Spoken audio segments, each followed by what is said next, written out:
आज कांड कर दिया। क्या कांड ये हुआ कि मैंने चैट जीपीटी से पूछा कि पॉइजन कैसे बनता है, तो उसने बोला कि ये सब मैं नहीं बता सकता, मेरे कानून के खिलाफ है।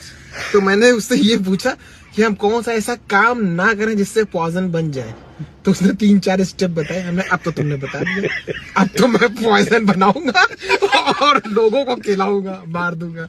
अब वो अपने आप को सफाई दे रहा है, बार बार चैट जीपीटी कह रहा मैंने नहीं बताया, मैंने कहा तुमने बताया। मैंने स्क्रीनशॉट ले लिया, स्क्रीनशॉट डाउनलोड कॉपी करके मैंने उसको सेंड कर दिया। अब वो अपनी सफाई दे रहा है कि नहीं ऐसा ना करो, तुम्हारी मेंटल हेल्थ सही नहीं है, मैं तुम्हें डॉक्टर का नंबर दे रहा हूँ।